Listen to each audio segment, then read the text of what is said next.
speaking of Royal Caribbean, and that's ticker symbol RCL, Dan, I feel like I can't go a day without seeing a Royal Caribbean commercial on the television, touting their brand new island, touting their ships, and the latest and greatest feature on their ships. This is a company, even though it's smaller than Carnival, honestly, it has been impressing me more and more. The more I dig into this company, it seems like they are firing on all cylinders. So I think they've done a very smart job in targeting families. So you mentioned the private island, and pretty much every cruise line owns one or more private islands. And what that generally means is it's a strip of sand. Maybe there's a volleyball court, a playground, a couple of bars. Usually the bars cost extra. They'll throw a barbecue. That'll be included. And it's kind of a nice beach day. What Royal Caribbean did in their Caribbean island, and they're going to be doing this to their other islands, is they put in a water park, so that's an added fee. They built out 5 or 6 beaches, one of which has a lovely swim-up bar that I highly recommend. They put in the biggest pool in the Caribbean, and they added all sorts of included bars and restaurants. So instead of just being a place you could sort of chill on the beach for a few days, there's really family activities. The water park, which is, maybe $40 a ticket, is good for my teenage son, who was pretty thrilled that they had free funnel cakes and, sort of other, theme park style food. Whereas I was more than happy to chill out by the bar, and the bar is included if you get a drink package, which wasn't previously the case on private islands traditionally. So they've really made a move to make it a real value to families instead of a day where it's like, okay, I can get the kids to the beach for 90 minutes, but they're not going to be that interested. You can really get off, and you're starting to see that on the ship. The teen areas are being amplified. They're making it more fun for the whole family, because the last thing they want you to do is be in your cabin, because the cabins are very, very small. Think about 180 square feet would be considered a large inside cabin. So if you're a family of 4, that's very tight. But if they can entice the teenagers to be in the teen club, and the 7-year-old is in the 7-year-old area, and mom and dad are in the adults-only pool, they've really ramped that up. And Royal, I think, has done a very good job in sort of carving out that fun for the whole family environment. And while it is a drinking-heavy atmosphere, keeping things PG-13.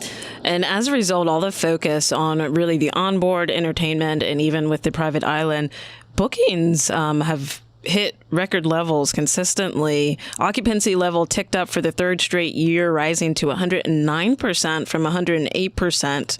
And this has been the case. Dan, can you explain how exactly occupancy rate can be over 100% on cruise lines? Yeah, so we talked about this a little bit earlier, but it's a ship is considered at full occupancy if all the regular rooms, let's not consider suites because the economics change, but every regular room has 2 people in it. That means if I'm going alone, but you have 2 people with you, together that's 4 people across 2 rooms. Those 2 rooms are both considered full. So a ship might have a capacity, a maximum occupancy of 4,500, but can actually sail with 5,200 people on it. Well, why would you want more people? Well, more people spend more money, they gamble more, they do, but you can still, if you leave it 100%, and pretty much every cruise ship, aside from some of the ones that were meant for Cuba, is leaving at 100%, you can be at full occupancy. And one of the things both cruise lines do incredibly well is once they have you, they market to you extensively. So on the cruise, there's very heavy incentives to book your next cruise. And you're having fun, maybe you've had a couple of drinks. It's really easy to sit down and put a deposit, so sort of the vacation never ends. When you land, you start getting hit, I would say 2 or 3 times a day in some cases, if you're on a casino list and a regular list, with new offers. Here's $100 off. You get something in the mail. Here's $300 off. So once they have you, they try very hard to keep you. And in theory, that's building sort of an audience. And maybe that will create that next generation of cruisers. If I take my kid on a cruise and he likes it, maybe when he's 25, him and his buddies will go on a cruise. Though I have yet to see that. I don't see a lot of people under 30 not traveling with their parents, with the exception of you do see some bachelorette parties. So true, so true. And, thankfully for the Disney Cruise Line, that's the only one I've been on so far, although I think you are pushing me highly into the direction of Royal Caribbean, so I think that's on my list. But Dan, if you had to choose between Royal Caribbean and Carnival to close us out, what would be your top, both as an investor and as a traveler? So as an investor, I like what Royal has done from a marketing point of view a little bit better.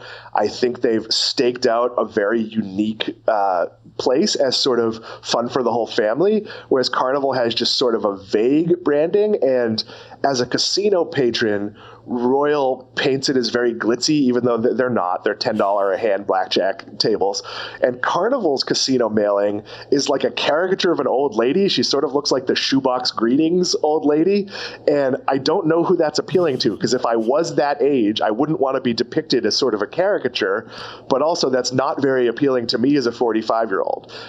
In terms of the actual cruise experience, I enjoy them both. Carnival has, I would say, slightly better entertainment in terms of the nightly major shows. They also have standalone comedy clubs, which I find very enjoyable. Royal, on the other hand, has wonderful sort of smaller musicians. For example, like in their British pub concept, there's usually a guitarist just doing sort of quiet covers. And Sam, my guitarist friend on the Navigator, the last ship I was on a couple of times, just attracted a following, and it was sort of different than being in the big venue. They often have like a funny pianist, whereas Carnival is sort of more on the bigger experiences. But they're very comparable, and I would say it's the private island for Royal that tips it. The food is maybe a tad better on Royal in the dining room. Again, both are pretty good values, and you do want to think about destination. If it's important to you to go to European sightseeing, well, that's very different than going on Caribbean or Mexican island stops, which are much more just like beach days or, as I said before, a collection of duty-free shops and chain restaurants. So it's not really close from an investment point. From an investment point, I like what Royal is doing better. From a travel point, it tips towards Royal, and I won't pretend that isn't influenced by the fact that Royal has been throwing a lot of free stuff my way because I gamble, because I live in Florida. So maybe that has biased me just the tiniest of bits. Maybe just a little bit, Dan.